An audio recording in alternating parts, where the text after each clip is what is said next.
Why do we go through hard times? What is the purpose? Is it to teach us a lesson? Or is it to teach us a lesson that we can pass on and help someone else with? I believe in the latter, although I believe it's for both purposes. And it's the reason why I created this podcast.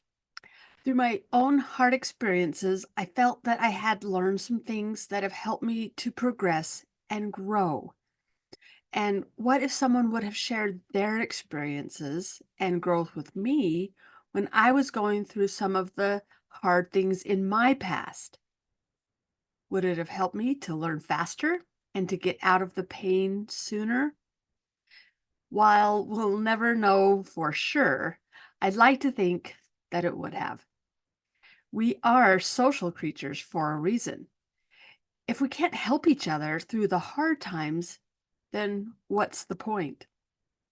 There are the times when sharing the details of the stories of our past aren't the part that's helpful, but taking the lessons we learned and sharing the insights from those, that's what could be very helpful.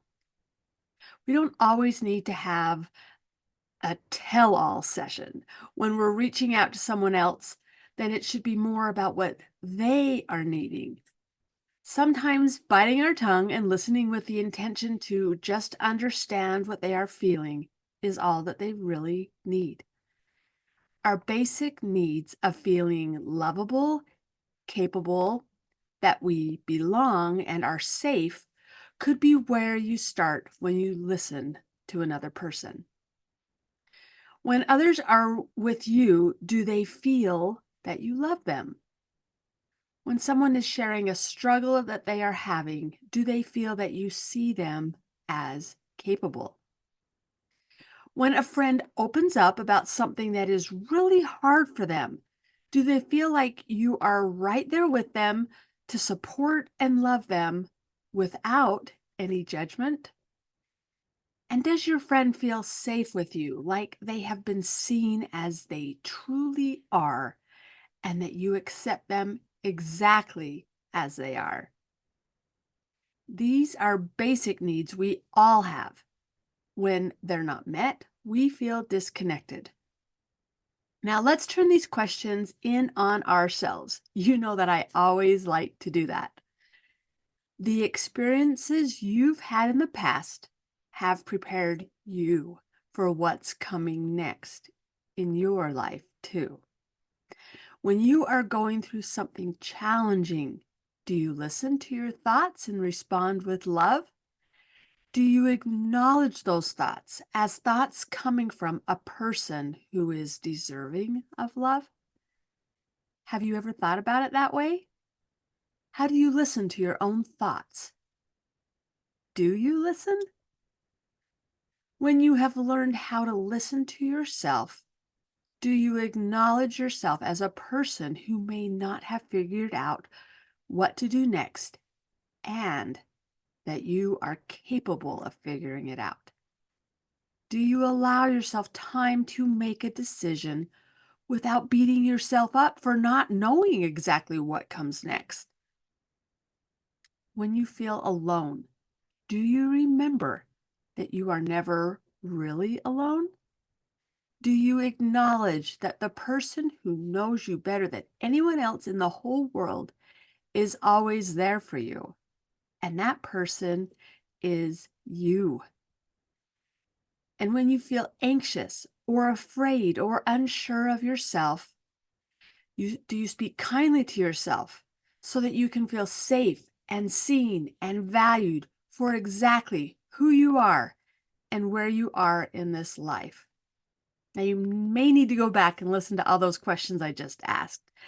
Think about them as ones that you give to other people and questions that you can ask yourself. All of this is possible when you have connected with who you really are, when you've connected to yourself. All of this is possible when you teach yourself to be your own best friend. Try reaching out to others with more compassion and see how that ability grows as you are even more compassionate with yourself without letting yourself off the hook when you need it. All of the experiences you are having are there for a purpose. You get to decide if you'll keep them to yourself. You get to decide if you use them to lift another. And you get to decide if you will learn from them and become even more than you are today. It's totally up to you. If you find yourself not knowing how to start with any of this compassion towards yourself that I have talked about today, I can help you with that. I've been trained to help you with this, not only through what I've learned through my own experiences, but also with the course I've been taking on becoming a coach. That this is not just positive thinking, it's more than that. I have skills that I can teach you that can be applied in so many different circumstances that will help you to become who you see yourself becoming, or who you even just want to become. These skills will help you to feel hope when you've lost hope in yourself. I can't wait to teach them to you one-on-one and help you apply them in your individual circumstances.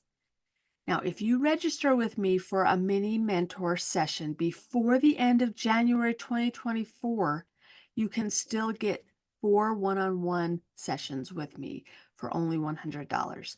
So go to hunkydory.com/mini mentor and sign up for 15 minutes with me, and we'll decide together how I can best help you, and we'll schedule those 4 one-hour sessions. That link is in the show notes, or go directly to hunkydory.com/mini mentor. I'm excited to meet with you. Thank you for joining me here today. And remember, I see you. I understand how hard you're trying, and I'd like to help however I can. Have a wonderful week, and I'll see you back here again next week.